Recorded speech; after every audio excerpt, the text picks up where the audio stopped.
జనసేనాని power star Shri Pawan Kalyan Konidela గారిని తమ సందేశాన్ని అందించవలసిందిగా కోరుకుంటారు.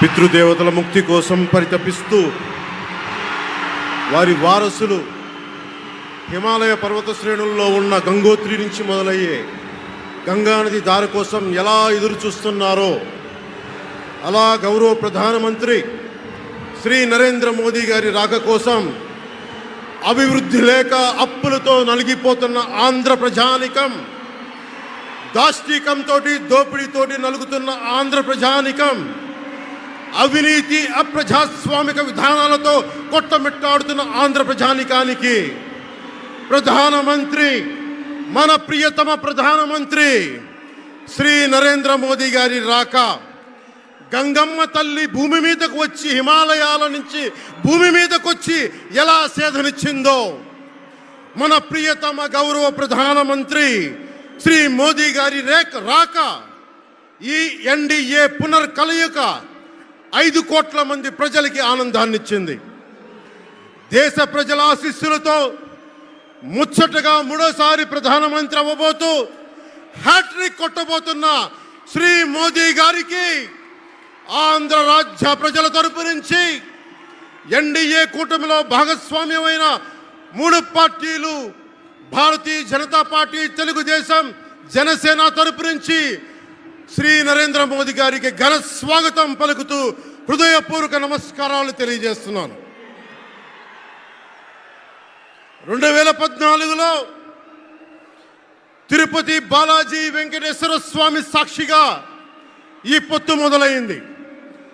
ఈ రోజున ఇక్కడ 2024లో బెజవాడ కనకదుర్గమ్మ సాక్షిగా ఈ పొత్తు వేరే రూపం తీసుకోబోతుంది.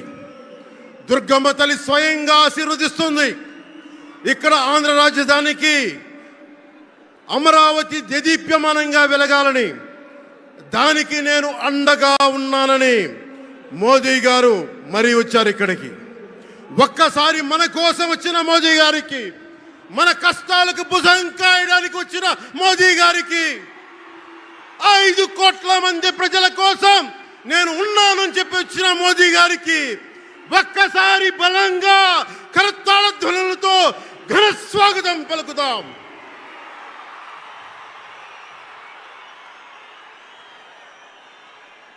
రెండు 2014 తిరుపతి బాలాజీ ఆశీస్సులతో ఎన్డీఏ విజయాన్ని సాధించింది, ప్రభుత్వాన్ని స్థాపించింది. 2024లో దుర్గమ్మ తల్లి ఆశీస్సులతో మొదలు పెడుతున్నాం. అంతకు మించిన ఘన విజయం సాధిస్తున్నాం. ఎన్డీఏ ప్రభుత్వాన్ని స్థాపిస్తున్నాం.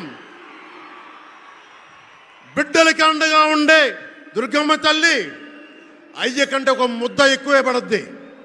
అలాంటి తల్లి ఆశీస్సులతోటి మన ప్రభుత్వాన్ని స్థాపించే దిశగా వెళ్తున్నాం. మోదీ గారు డిజిటల్ భారత్ అన్న నేపథ్యంలో దేశాన్ని మొత్తం తీసుకెళ్తా ఉంటే, ఇక్కడున్న వైసీపీ ప్రభుత్వం అధికారికంగా ప్రతి చోట క్యాష్ ఎకానమీ అయిపోయింది.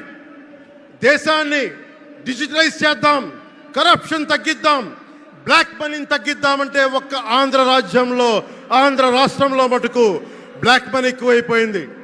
ఉదాహరణకి సారా తీసుకుంటే, ఏరక్ వ్యాపారమే తీసుకుంటే, సంపూర్ణ మద్యపాన నిషేధం అని చెప్పి వచ్చిన వ్యక్తి ఈ రోజున మద్యాన్ని సారా ముఖ్యమంత్రి కాదు, అతను ఒక సారా వ్యాపారి. అతను ఈ రోజున 1,13,580 కోట్ల రూపాయలు 5 సంవత్సరాల్లో అఫీషియల్గా అన్అఫీషియల్గా సేల్స్ అది పెట్టారు.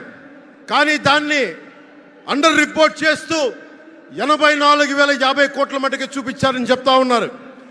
ఈ రోజున కేంద్ర ప్రభుత్వానికి కానీ భారతదేశపు ఎక్స్చెక్కర్కి కానీ 10,000 కోట్ల రూపాయల జిఎస్టీ ఎవేషన్ జరిగింది.